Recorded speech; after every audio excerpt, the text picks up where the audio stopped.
The thrills and spills over the 2026 FIFA World Cup continue to entertain us during the course of the late nights and, of course, in the wee hours of each and every day. Speaking about the last 4 matches that we've witnessed at the 2026 FIFA World Cup, 7 goals have hit the back of the net in those 4 matches. And, of course, it's a historical day in as far as the tournament is concerned, because we're going to hit the 1,000th game in as far as the tournament is concerned. We'll be talking a little bit more about that and giving you some interesting statistics surrounding the 1,000th game, because a certain Herve Renard, many people know him from his days with the Chipolo Polo Boys, will be in charge in that match as they lock horns against the Blue Samurai of Japan at 6 hours Zambian time. That is in the wee hours of tomorrow, which is Sunday. That is coming up, as well as our new segment that will be looking at the pros and cons in terms of the expanded, tournament at the FIFA World Cup. For the first time, we have 3 co-host nations and, of course, 48 teams competing over a marathon of 104 games, 13 different time zones in terms of kickoff times at this particular World Cup, just underlining the fact that the tournament actually is being played across 5 different time zones over the course of this June and July. My name is Isaac Chipatang, and of course, to help me unravel all that I've talked about and much, much more, I'm joined by 2 gentlemen who need no introduction to Zambian football. On the far side, Ponga Liwewe joins us. Ponga, welcome to the show. Thank you. Pleasure to be here. Thank you very much. In between me and Ponga is the nimble left-footed former Chipolo Polo winger in Clifford Mlenga. Clifford, welcome to the show. Thank you very much for having me. Yesterday, let's get straight into it. Morocco, probably in many people's eyes, Clifford, the strongest team in as far as the continent is concerned. By virtue of what you saw yesterday against the Scots, did they just re-emphasize that probably they're the best team from the African continent that can probably go deeper in terms of a run at this World Cup?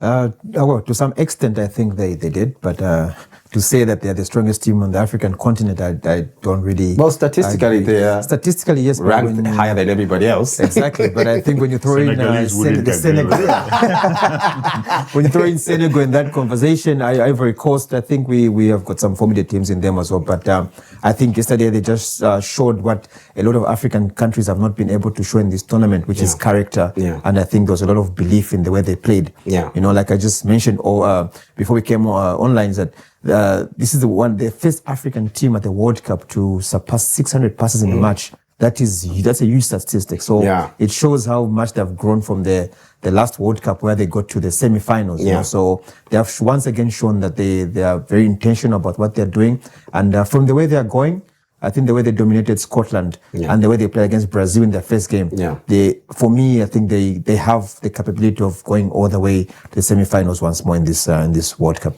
Ponga, how do you sum up their performance yesterday against a Scottish side that had to dig deep to just ensure that they kept them at bay for the duration of that 90 minutes?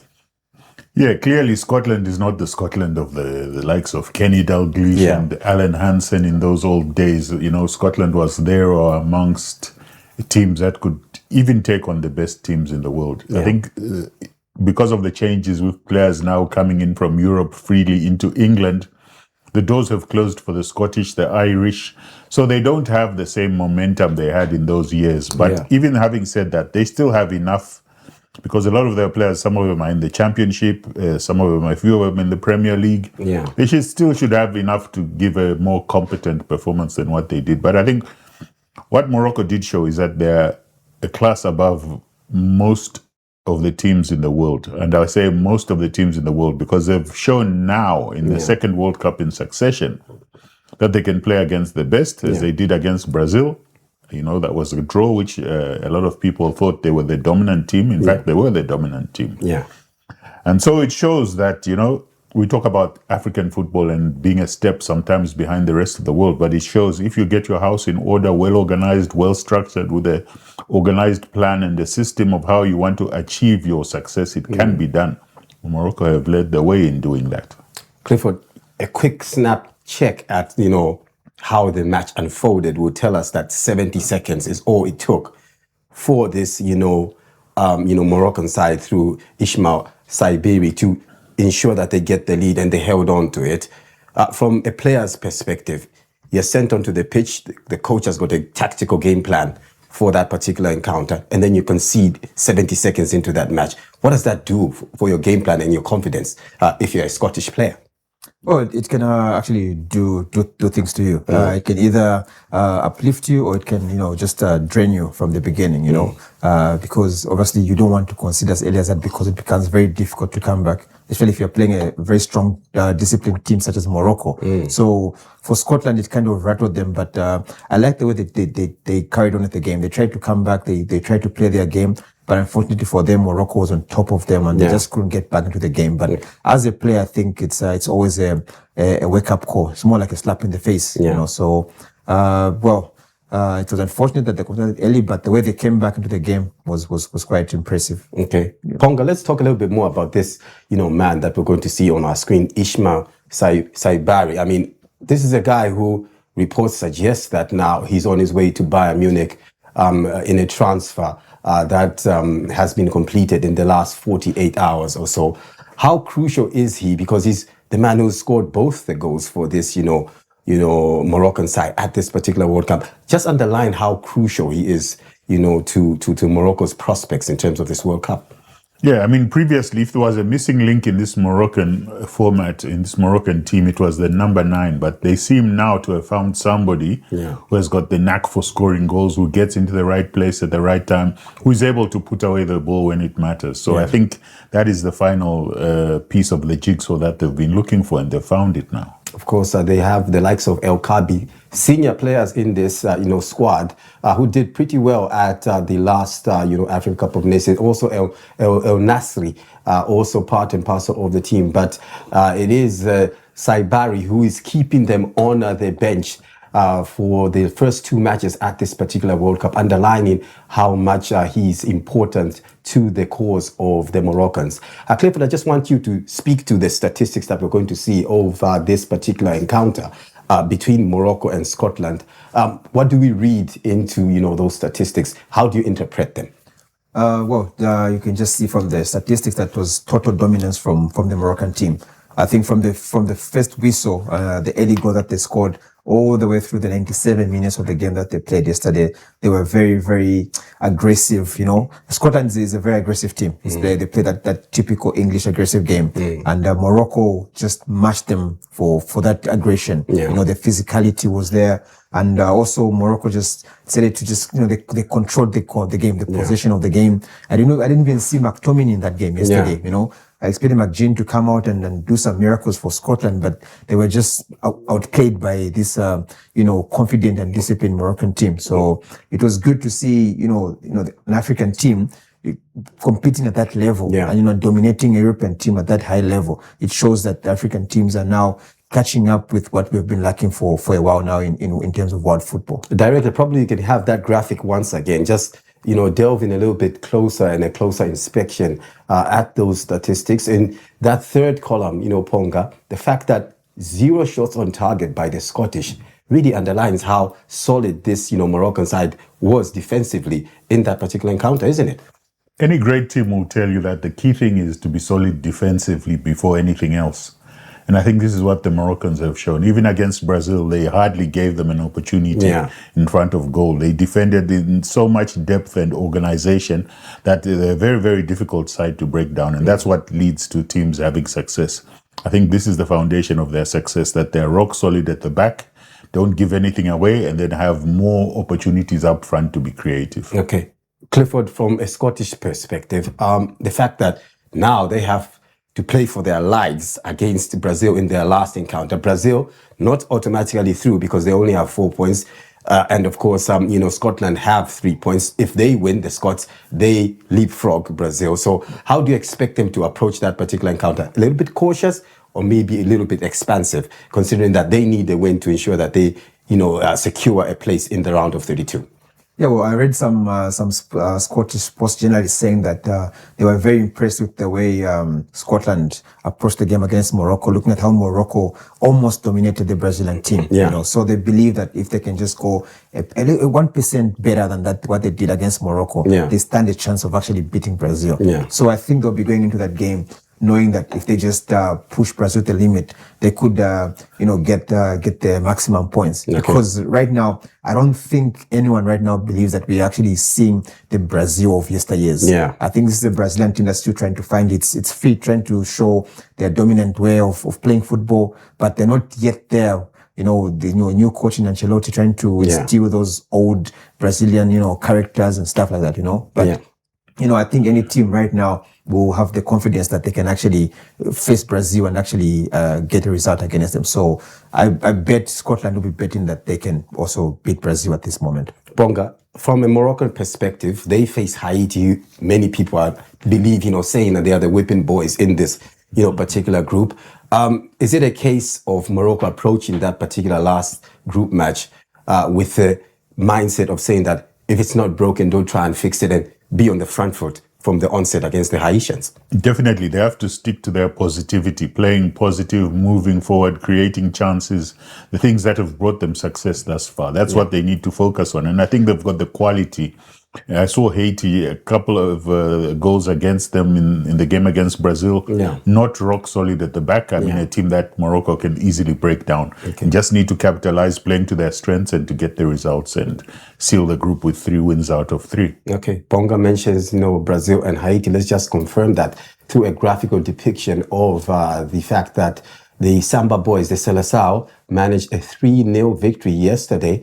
And it's a familiar faces on the score sheet. If you're a Manchester United supporter, you'll be happy that Mateus Cunha was on target with a brace, and of course Vinicius Jr. for the second match running, similar to Saivari, on target for the Brazilians at this particular World Cup. Clifford, I'm sure you watched this game quite closely. In your overall, summary of this particular encounter, do you think that the Brazilians answered some of the critics that, were literally, on cloud 9 after that, match against the Moroccans, and maybe, answered some of those questions that many of them who might have thought about the Samba boys are not at that level that they have been in the past? Well, in the first half, I think they did quite well. Yeah. In the first half, they were very dominant. They were very intentional about the way they wanted to break down the Haitian defense. Yeah. Vinicius and Cunha were on fire yesterday. Rafinha also was in and out of the game, and it's just unfortunate that he had to go off injured. Yeah. But I think the first half was really, really a solid display from the Brazilian team, But not to take anything away from Haiti, this is I think the first time they're participating in a World Cup. Well, second, yeah. Well, the For a second long time. time. Similar. For a long I time. think they were yeah. there in 70. 74, similar like Zaire. Yes. Exactly, yeah. So, and they're not a team that anyone expects to give Brazil any sort of headache, Yeah. But going into the second half, I feel Brazil took their foot off the pedal, allowed Haiti to actually have 3 shots on target. Yeah. So there's still a few questions that Brazil need to answer. And I feel like as they go into the tournament, if they will progress past Scotland, they will need to tighten up a little bit more in defense, because if you're meeting your France or Spain in the knockout stages, you're not going to go anywhere with that type of display that they showed against Haiti in the second half. Bonga, I was listening to a podcast earlier on this morning about the ironic situation that, people in Haiti found themselves with, because for so long, because of the civil unrest and the violence that is ongoing, yes, most of them had supported Brazil during the times of Pelé, and they even went and played a match in Haiti in 2004, 2 years after they had won the World Cup in 2002, as part of the United Nations peace mission to try and bring unity and so on and so forth. The question that I want to ask you is that in that podcast, Tim Vickery, one of the most renowned journalists in South America, actually pointed out that Haitians, there are more Haitians who support the Brazil national team than their own national team.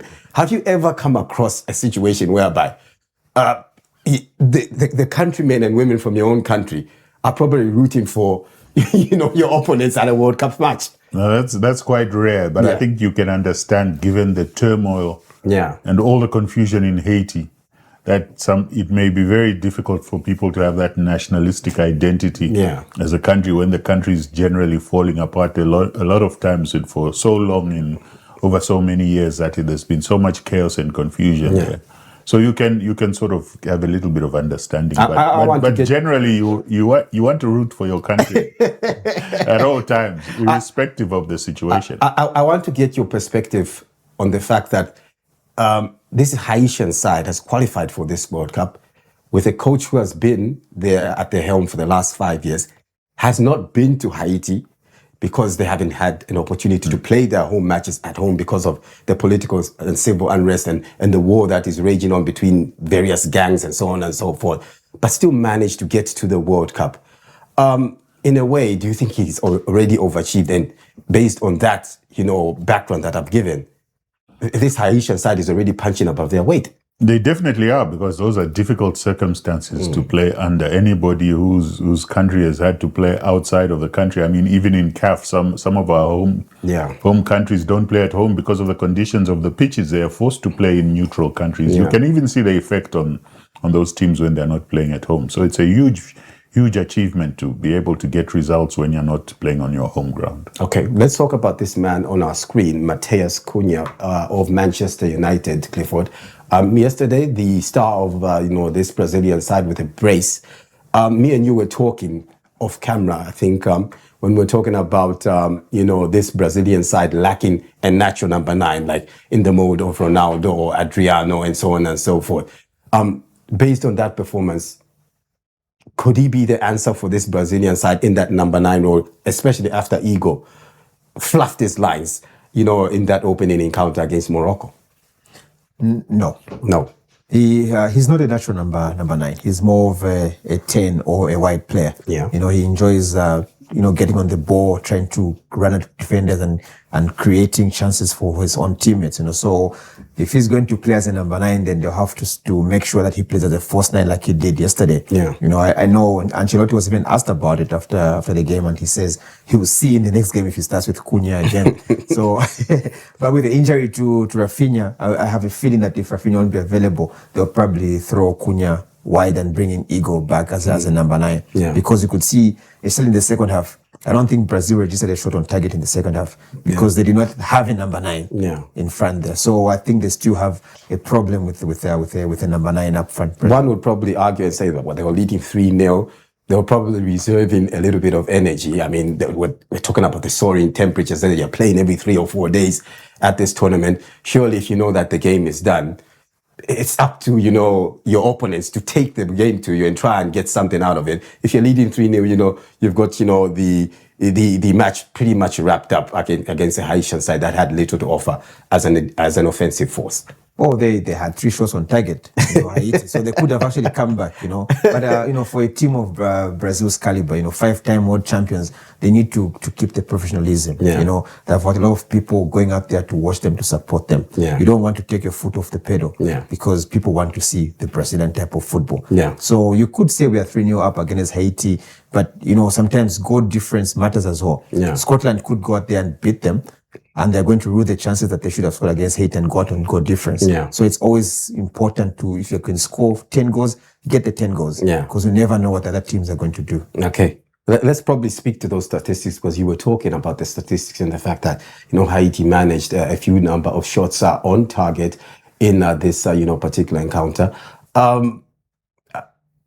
Based on those statistics, Ponga, and the fact that we're hearing from the team medics in and around that Brazilian setup that, Neymar will be available. Rafinha, obviously, has got an injury. We're not so sure if he's going to be part and parcel of the team. Do you risk Neymar from the onstart if you're Ancelotti in this, next match against the Scots?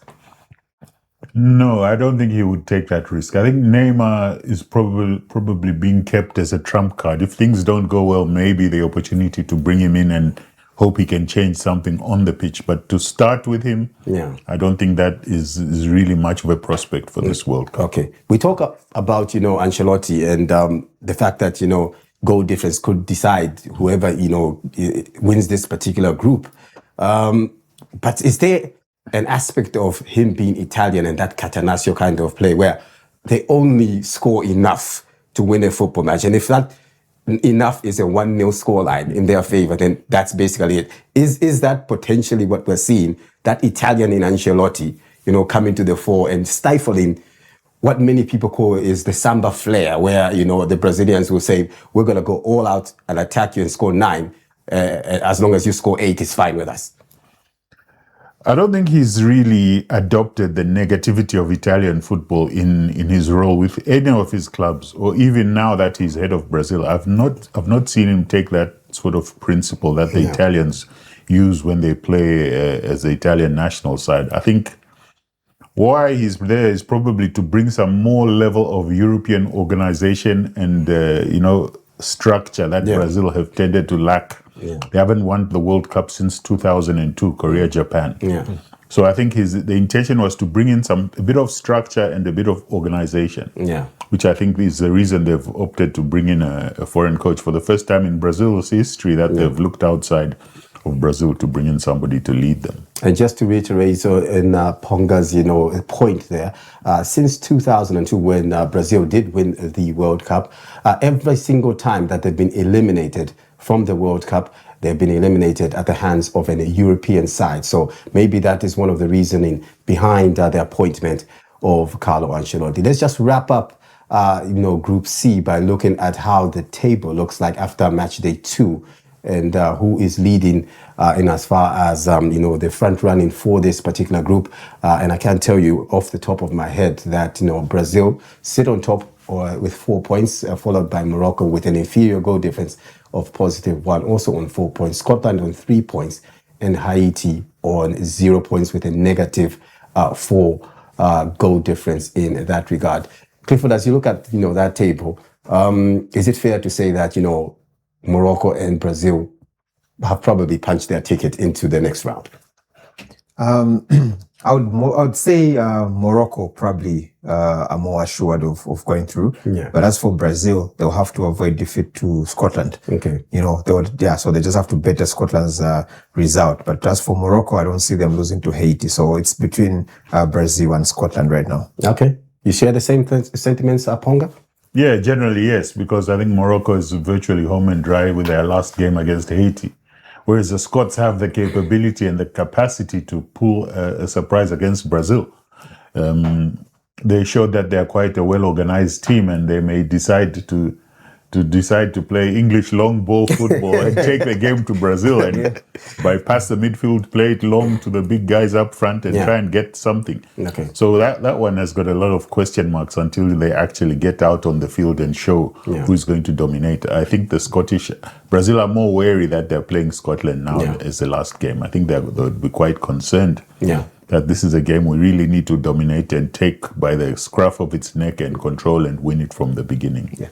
My two guests here have rightly, analyzed and dissected Group C. Time for us now to move on to matters in as far as Group D is concerned. We're just going to touch on a few of the aspects in as far as the group is concerned. Yesterday in the group, we did see the United States, one of the co-hosts, already progress and qualify to the round of 16, 2 wins from 2. But in the other game, there was an interesting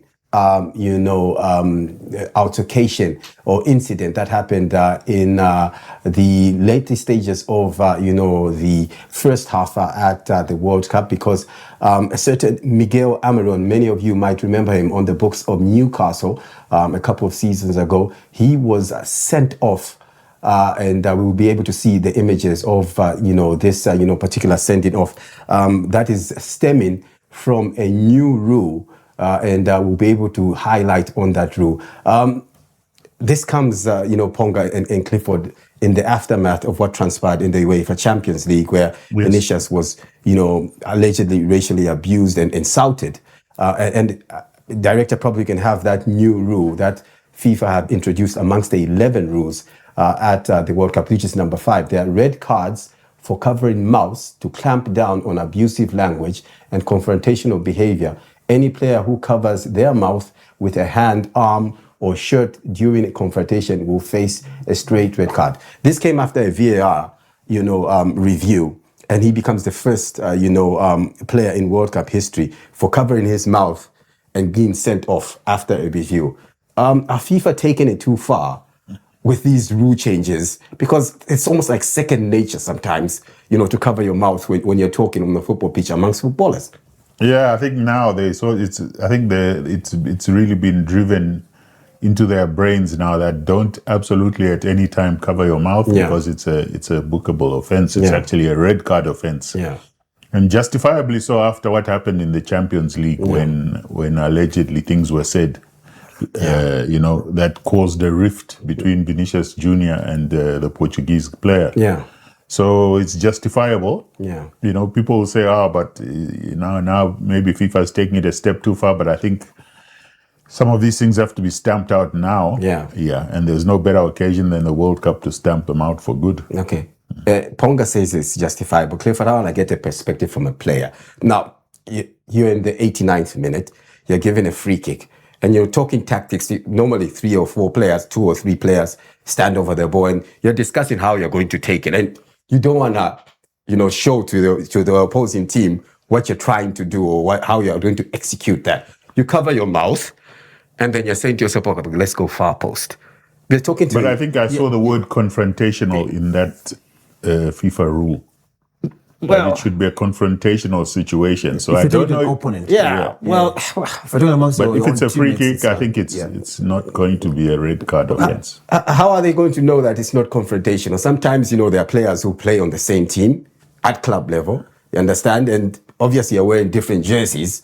Sometimes that on the basis of you wearing different jerseys and you're just laughing or maybe sharing a joke, you understand? It's far. You see what I mean? I can imagine Brazil is playing against Morocco and he comes up against Hakimi and then they're joking about just something maybe that happened. You know what I mean? And because they're wearing 2 different jerseys from opposite sides, the referee decides to brand a red card. I mean, it could be anything. And for me, that's where I'm asking from a player's perspective. Do you think FIFA, I think there are more pressing issues that they need to address in the game rather than, people covering their mouths and sending them off? What's your take, Clifford? Well, it depends. Like if you look at the red card that was given out early this morning, the referee had to consult the VAR to check if the player was actually talking to the opponent. Yeah. Because Amir refused to say I wasn't talking to him. Yeah. But when they went to check, it was clear that he was speaking to the Turkish defender. Yeah. Yeah. So I think there'll be that thing whereby you can tell if I'm talking to you or I'm not talking to you. Okay. Because as players, we've got this tendency of saying naughty things to the opponent. trying to get in his head, So for me, it's a bit of a very unfair rule to some extent. Sometimes we'll just be joking, and I'll cover my mouth and I'll say something naughty to you, So some players are now using that to get their opponents sent off, which for me is a little bit unfair. But but rules are rules, and if the rules are there and someone breaks them, then the law enforcement has to take course. Maybe that tells us a lot about, Pierluigi Collina, a non-nonsense referee in his time, the head of FIFA referees department now. Yeah. And maybe he's trying, by all means to ensure that he puts his footprint in as far as refereeing is concerned at this particular World Cup. Let's just quickly take a look at the complexion of Group D at this particular World Cup. We touched on the fact that the USA safely through have confirmed alongside another co-host in Mexico as the first 2 sides to progress beyond the group stages. Ponga, if you look at the other 2 teams on 3 points, it's a toss of a coin because those 2 teams actually meet in the last encounter. What sort of, feisty affair do you expect, considering that it's basically a winner takes all in that particular match? Yeah, I was quite disappointed with Australia against the US yesterday. They seemed to lack the willpower and the urge to take the game to the US. They sort of played in a little bit of a shell. I think the US were the team that came out and imposed themselves and dictated the game. So Australia, I think going into their last game, needs to come out and, show their true character and their will, their desire to get the result. On 3 points, both teams have an equal chance. I think Australia showed by beating Turkey that they have some capabilities, but against Paraguay, I think they really need to raise their game if they want to fight for that second place position. Clifford, let me come to you as we continue looking at that graphic on the screen. Offset, you were telling me about how disappointed you are about Turkey. What disappointed you about them? Is it the results or their performance? And then secondly, what sort of a match do you expect, considering that Australia don't need to get a result in that one? A draw is good enough for them to finish second because they've got a better goal difference in that regard. So do you expect them to sit back in a low block against Paraguay and ask the Paraguayan side to, probably take the game to them? Well, to start with Turkey, I think when you look at the team sheet, I think Turkey has the best players in this group. So I expected a lot more from them in this group. I really expect them to actually top this group. On paper, they look good, huh? Exactly. So for them to have played 2 games against 2 weaker teams and not score a goal is quite very disappointing for me. So that's where my disappointment comes from. And Arda Güler, I expected a lot more from him, but I felt like he wasn't himself, and so he also kind of let down the Turkish team. But when you look at Australia and Paraguay, for me, if Paraguay can approach the game against Australia like they did against Turkey today with a man down, that character, that will to win, they are definitely going to get a result against Australia. Yeah. And I think in this group, in terms of when it comes to set pieces, Paraguay is the most dangerous. Like they really can whip in a ball and they can just attack that ball. So, and I saw Australia against the USA, they kind of struggled defending those set pieces. Yeah. So if Paraguay can play to their strength, I see them easily winning that game against Australia. And the intensity of the USA was absolutely, a marvel to watch against, Australia. They failed the Australians to cope with that, isn't it? Yeah, well, they have the 12th man behind them. So, and they haven't been to the World Cup in a while, and they're hosting it now. And so they really want to impress. And Donald Trump didn't have very good words to say about the game of soccer. So I think they want to prove to him that soccer also has a big voice over the NFL and basketball in the United States of America. So it's good to see them performing the way they are performing, and it would be quite interesting if they could even go all the way to at least in the knockout stage, like the quarterfinal somewhere there. I think it would be good for their game. I wish I was a fly on that White House wall, just to listen to some of the conversations of Donald Trump that he might be having, because it's been players with different backgrounds. Some of them immigrants, children who have been scoring for the United States of America, but his policy on immigrants is something else. That's all a story for another day. But let's just quickly look back and just confirm the results from yesterday's match day. And of course, some of them played in the early hours of today. And we did see the likes of the USA posting a 2-0 victory over Australia. And of course, Morocco doing Africa proud by getting that 1-0 victory over Scotland. Brazil proved to be too strong against Haiti in that 3-0 demolition.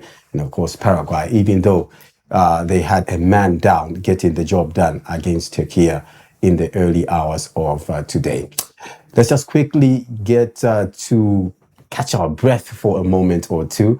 On the other side of this break, we go into our new segment on the show, looking at the pros and cons of an expanded 48 team at the FIFA World Cup.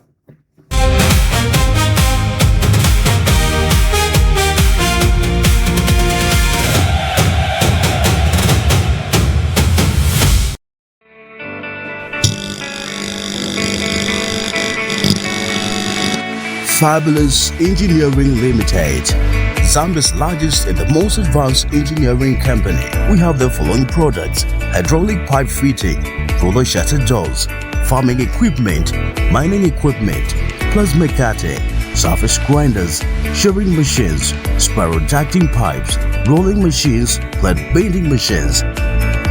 We install industrial plants and carry out all type of turning, machining, fabrication and engineering works. We also manufacture different sizes of locally made fabulous pots. For more details, visit our website www.fabulousengineering.com. Our new premises, we are located at plot number 7204 Kachiza Road, behind Migma, PO Box 38005, Lusaka, Zambia. Or call us on +2609555 764011 or +2609796 98382 or +2609690 64419. Fabulous Engineering Limited, Zambia's largest and the most advanced engineering company.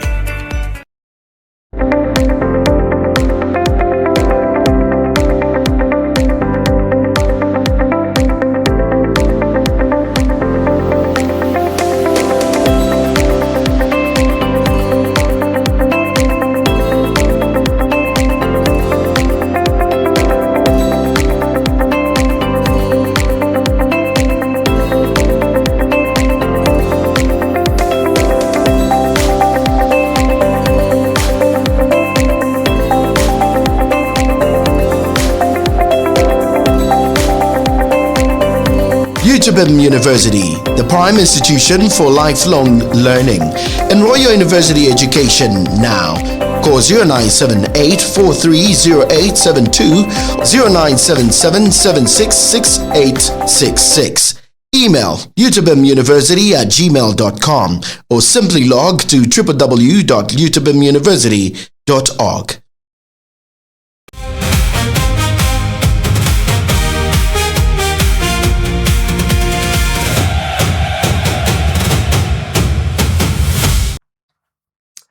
Thanks for staying with us on BMTV channel 114 on your Top Star Bouquet, or alternatively, you're catching us on the move on our Facebook page, which is BMTV Zambia channel 114.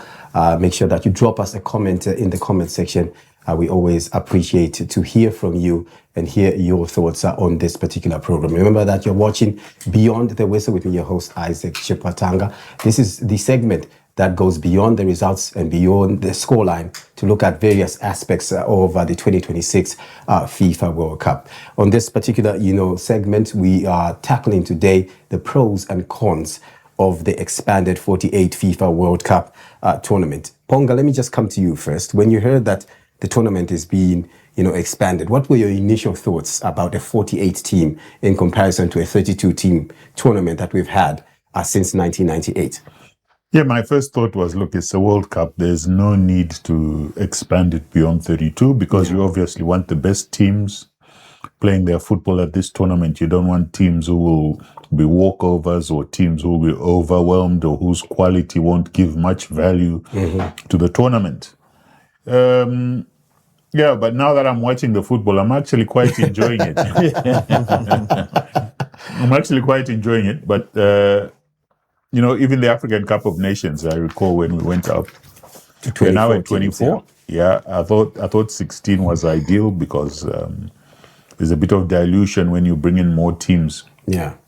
But I think 32, I think I still would have preferred a 32-team World Cup. Okay. If you look at, the image that we're going to see of, the president of UEFA, that is, President Safrin there, he's talking about, the likes of Kurukau and Uzbekistan condemning UEFA President, Safrin for saying the World Cup games are uninteresting. Clifford, is he right, especially when you look at the evidence that is presented after match day one? 4 teams that have made their debut at this World Cup, only one has managed to get a draw. The other 3 have, been defeated. And if I just run through those results, Spain versus Cape Verde was a 0-0 scoreline. Colombia beat one of the co-hosts, the debutants in Uzbekistan quite convincingly 3-1. It was also the similar state of affairs when Jordan succumbed 3-1 to Austria. And the most humbling of defeats for the newcomers to the global stage was when Germany thumped Curacao by 7-1. Is he right that, we're having these dead rubbers? It's uninteresting. Some of these, teams are just not ripe enough. They don't have the quality to compete at this highest level. No, he's absolutely wrong, actually. Just to echo what you want Zambia to qualify. Look, the spirit of FIFA is football development around the world. Yeah, and they've invested billions of dollars in trying to get countries such as Curacao to this type of World Cup, Cape Verde Islands and them. So. But when you look at the quality of the football that is being played, I think. You can see that the FIFA investments in football development is actually working. Yeah. The fruits are being bared. We can see it right now. So I think for me, the only fear that I kind of have regarding the expansion is the fatigue of the players. Because most of them just came from playing the Champions League finals and, CAF Champions League finals and straight into camp. They haven't got much of a rest. Then the World Cup is finishing in a month's time. And immediately from there, they get a week or 2 off the league starts in August.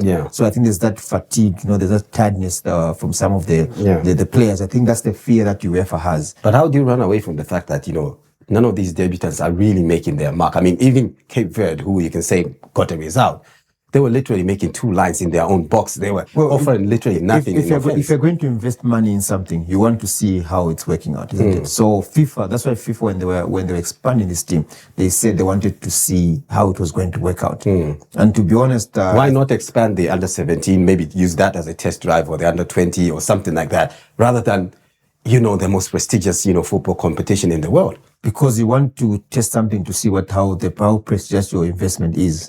So for me, I totally agree with FIFA on this expansion. I didn't even know that Curacao could play football, but trust me, after this experience, we're definitely going to see a stronger, more motivated Curacao. So they're encouraging football development in the world. Okay. So for me, I don't see anything wrong with the expansion of this World Cup. I think it will even encourage other countries to, develop their football infrastructure even a lot further. So I think for this one, kudos to FIFA and thumbs down to the UEFA president. Okay, I'm seeing Ponga looking at me with those glaring eyes. Probably the teams that go out at the earliest round will walk away with at least $12 million, which can go into development and restructuring, reorganizing their domestic game. So I think it's, from that perspective, it's a bit of a positive thing for them as well. Okay. Yeah. How do you run away from the fact that, you just mentioned player fatigue, Clifford? Yeah. How is FIFA? Because players have been crying about this. I mean, as you rightly put it, somebody comes from a season where they've already played 50, 60 matches for their domestic sides at club level, and then they come into a World Cup, you expect them to be at peak performance, and yet FIFA are increasing the number of teams competing, increasing the number of teams that you need to play for you to the number of games you need to play to win the World Cup ultimately. Isn't that ultimately putting at risk the very people who are at the heart of football itself, which are the football players themselves? Because without the football players, there's no FIFA World Cup. This is where now football science now becomes very important. Player recovery, training, the way training sessions are going to be conducted, so if Zambia is going to want to qualify for the World Cup, the coaches need to stop training twice a day. Why are you training a team in the morning and the afternoon? What are you looking for that you can't get in one training session? So I think we need to invest in a lot of sports science. That's why the top level guys are getting paid a lot of money because of this they know they're playing a lot of games and they need you to be top form. So they're teaching you discipline. They're teaching you how to take care of yourself. But I mean, if Mbappe, who's earning so much money, can play 3-4 games in 12 days, what about the guy that's earning less money, wants to reach the levels of Mbappe? Well, how is he doing to get himself those levels? So it goes about, sports science, taking care of your body, being mentally tough. If you're going to want to get that lot of money, you're going to have to sacrifice certain lifestyle of yourself. Cristiano Ronaldo is 41. Lionel Messi is 38. But look at the level at which these guys are performing at. You understand? So yes, they could play a lot of games. Players will get fatigued, they'll get tired, but recovery is always going to come into play, and it's very important to understand the sports science. So FIFA is aware of this. As much as they're investing in a lot of games, they're also helping clubs invest in sports sciences. That's why they're giving these countries a lot of money. I mean, $12 million, that's a lot of money to invest in a lot of things. So if it goes to the right project. Exactly. And doesn't end up in somebody's pocket. But we've talked, so much, Ponga, about, the cons. Let's look at the pros of this expansion by FIFA of the 48 teams. From an African perspective, the one that comes naturally is the fact that we're coming from a situation where 1974, we only had one representative. Yes. We had 3 at some point in the 90s and 80s.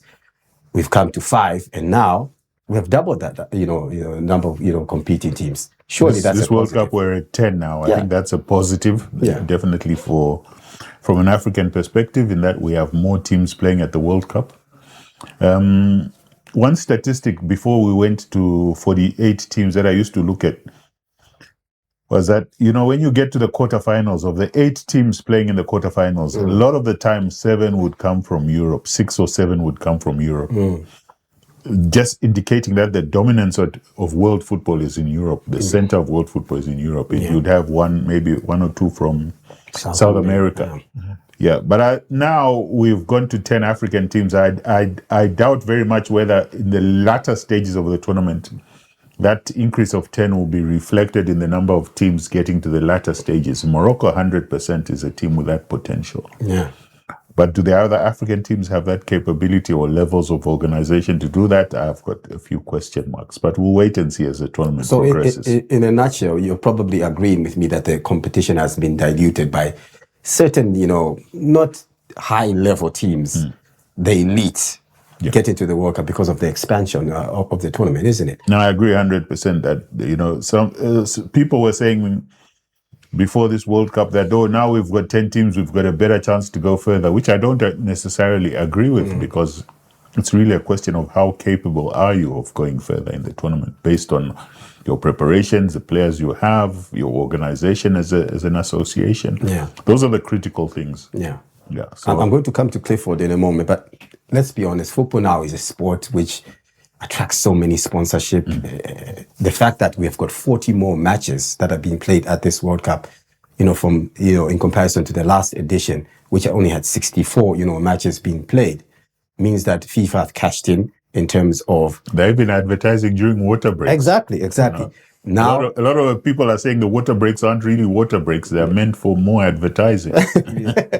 More games has translated into more money owing to the fact that they've got 40 more games that, they can advertise. And FIFA are cashing in on that by saying the broadcast rights have gone up by 63%. Is this the real reason, in your opinion? When you put on that marketing cap of yours in football, is this the real reason why we've expanded, the tournament? Well, I think the resources coming in is a critical factor for FIFA. Our development, Clifford was with the association recently, so he knows what a lot of the development program money comes from these FIFA tournaments that channel, and the biggest comes from the World Cup and is then distributed or redistributed across the football family. Yeah. So those are the benefits, some of the benefits. So commercially, yes, it's a high priority under Gianni Infantino for FIFA to increase the revenues, and that's exactly what is going to come out of this 48-team World Cup. Clifford, your thought? Justifiable that, on the other side of the debate, the players' welfare might not be really considered. On the other side, well, it's all about making the money so that we can, again, refinance, if you like, the development, programs across the world to develop the game itself. No, I think it's balanced. I think when you look at how amazingly this World Cup has been organized, the infrastructure. Yeah. It shows that a lot of investment has gone into, organizing this World Cup.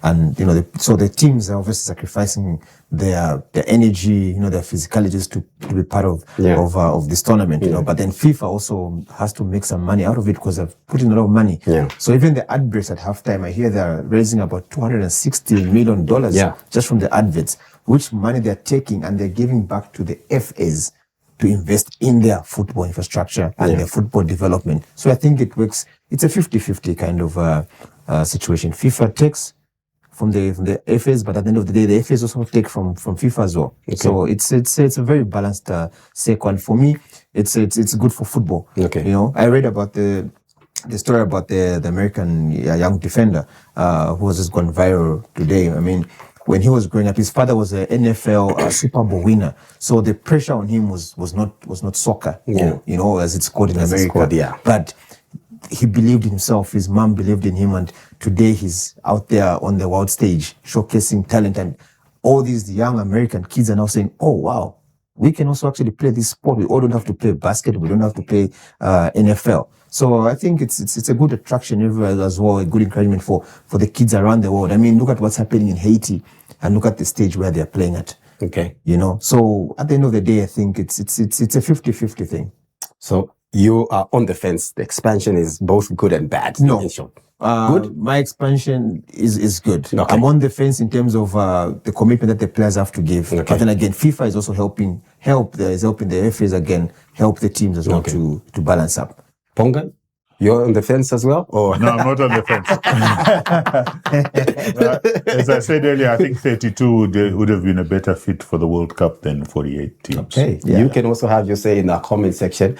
Give us your thoughts about our topic of discussion, the pros and cons, looking at the expansion to 48 teams at the 2026 FIFA World Cup. Time for us to go back to the action on the field of play. In the early hours of tomorrow, it's Tunisia up against Japan. This one should be a feisty affair, owing to the fact that it's do or die. It's a match that Tunisia really, Ponga, have to get a win because they were taken to the cleaners in their opening encounter against Sweden, 5-1. They lost that particular encounter, and they're up against a very tactful, very united, an efficient machine in the Blue Samurai or Japan. How do you see this one panning out?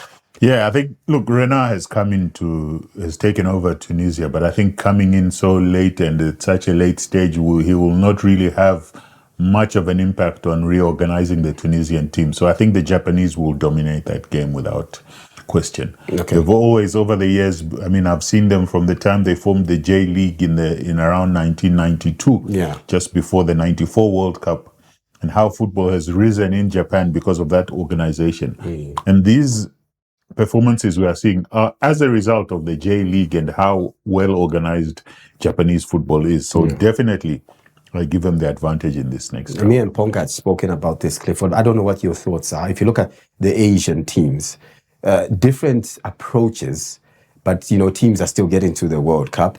If you look at China, for instance, over 1.7 billion, they are failing to get to the World Cup. They throw crazy money at at established stars, probably in the evening hours, to bring them to their league. It's a similar situation in Qatar, a similar situation in probably even Saudi Arabia. Yeah. But, the J League in Japan have gone a different route. They've invested in, youth structures and in their league, and now are exporting players almost every season into Europe. Is that a more viable way? And this is probably why, Japan are probably the highest ranked Asian side, according to the FIFA rankings. Well, if tourism was a sport, I think China would be, would be the world number one right now, But everything is about structure. Yeah. Everything's about structure and objectives. And I think when you look at South Korea and Japan, I think they've got these objectives and structure in terms of the way they want to do things, their football, compared to China. I think even in North Korea is probably stronger than China as well when it comes to football as well, So it's all about just structure and what you want to, how you invest in your sport. Yeah. So I think in terms of football, Japan is going to dominate for a very long time. Okay. Because they have got a structure in place. They've got, objectives in place that they follow strictly. They're a very disciplined country. Yeah. So I see them dominating Asia for a number of years to come. Okay. Let's just interest you to a very important statistic or fact about this particular encounter between Japan and, of course, Tunisia, because it is the 1,000th game, and we can have that graphic on the screen there. It's the 1,000th game in the history of the FIFA World Cup, dating back to 1930, the first, tournament and the first match being played. So far, as of yesterday, there have been 996 games that have been played, and 2,816 goals have been scored in the FIFA World Cup. So that's just an interesting statistic surrounding, a match that we're going to see coming into your coming your way at 06 hours Central African time. But I just want to get your thoughts on Hervé Renard. I know that Ponga had touched on Hervé Renard's appointment as Tunisian head coach. Literally after the first game has already been played. You know him much better than most of us, having played under him. What sort of a tactical approach do you expect him, considering that the time factor? He's had very little time, if at all, 4 or 5, training sessions with this side. How do you expect him to line up this, Tunisian side in a match that they really need to get a result against the well-oiled, Japanese side?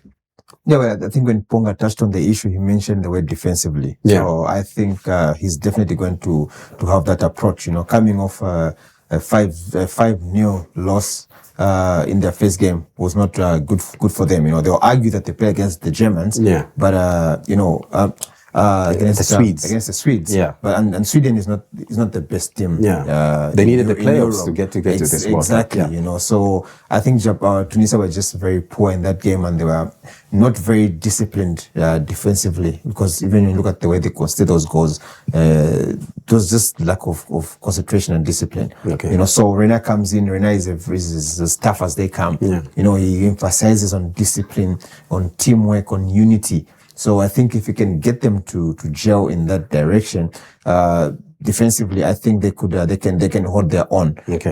Japan is not the biggest team on the continent, so I think Tunisia has the firepower to go toe to toe with Japan. Okay. And if they should just try and avoid conceding early, because if they concede early, coming off a 5-0 loss, already in your mind psychologically they're saying, oh, here we go again. Yeah. So mistakes become plenty and many, and you don't want that scenario. Yeah. So they need to hold themselves defensively so that they can grow into the game and hopefully hope to find a goal.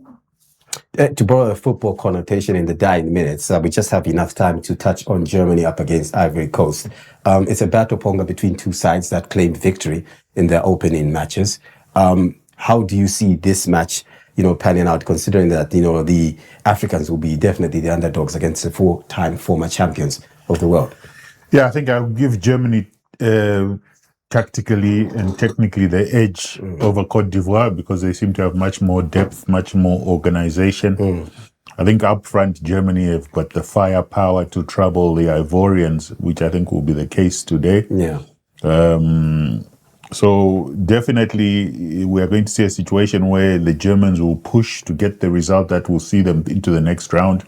Ivorians, I think, need to be well structured, well organized, and be tight at the back, not allow the Germans too much opportunity, and see if they can get enough from that approach to come away with something. Clifford, the fact that the Germans beat Curacao by 7-1, 6 different scorers, Kai Havertz getting a brace, and the other, German players like Musiala also getting on target in that particular encounter, suggests that this is not a German side like the ones we've known in the past. Like they would rely heavily on one player like Miroslav Klose to get them the goals, or a Gerd Müller, or so on and so forth.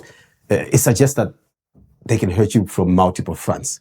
How do Ivory Coast nullify those multiple threats in this particular encounter? Well, Ivory Coast cannot avoid at any second to switch off. Yeah. Because Germany is an all-attack-minded kind of team. They attack from all angles with any player on the pitch. So Ivory Coast will have to try and match them pound for pound and not allow them to have a lot of space on the ball. Okay. So Ivory Coast will have to keep it very, very tight. But I also like the fact that the Germans have acknowledged that we are coming up against former African champions that have won the AFCON a number of times in a very difficult continent, difficult opponents. Yeah. So the Germans will also be worried that they can be hurt, that when they've got Nicolas Pepe in that team as well. Yeah. Ivory Coast was very dangerous. So they've got Frank Kessie in the midfield. So I think the biggest battle is definitely going to be in the middle of the pack. Yeah. And whoever can dominate the middle of the pack, with the firepower that both teams have up front, it could go either way. Yeah. Though I see Germany, like Ponga said, tactically and technically, they're obviously a little bit more advanced than the Ivorians, but character sometimes can carry you the day. So Ivory Coast will have to just have the right character and approach this game believing that they can beat the Germans. We have just about a minute to go before we close the show. Prediction time, beginning with you, Ponga. Let's focus on the African teams. Tunisia up against, Japan. Japan win. Japan win. Yes. And Germany up against Ivory Coast. Difficult one. That's not a prediction. Yeah, I see a German win. A German win. Yes. I also go with Ponga. I don't see Tunisia. The best Tunisia will manage in this game is a draw, but with the discipline and technical abilities of the Japanese, I see them winning this game. The Germans, Ivory Coast will resist for a while in the game, but I feel the superior fitness of the Germans is going to overcome the Ivorians, and also the intelligence in the last third will be enough for the Germans to carry the day. Jens, it's been a pleasure, sharing the set with you. Your insight has been invaluable. Thank you very much. Thank you very much. Let's just recap and just confirm those fixtures that you can expect today in the 2026 FIFA World Cup, beginning with that match between the two sides from Europe. It's the Dutch up against the Swedish side. That match kicks off at 19 hours Central African time, to be followed by Germany up against the Ivory Coast at 22 hours. Into matches across tomorrow in the early hours is Ecuador up against Curacao at 02 hours. And of course, Tunisia lock horns with Japan at 6 hours Central African time or Zambian time. I've been your host, Isaac Chipwatanga, on behalf of a fantastic crew behind the scenes, giving you the best in terms of quality of picture and sound, as well as my guests here. names that have impacted Zambian football for the better. And of course, we hope to have them in subsequent programs on this particular flagship program on BMTV channel 114, Beyond the Whistle, which takes you into the world of the World Cup, but also takes you beyond the scorelines in as far as the tournament is concerned. Until tomorrow, goodbye, God bless, au revoir.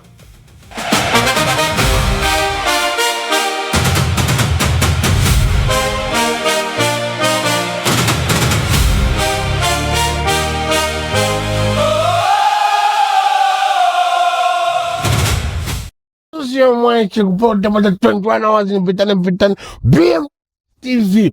For 21 hours, prepared with the button, Pac-Man, my son, for late night show now. Pac-Man, walk.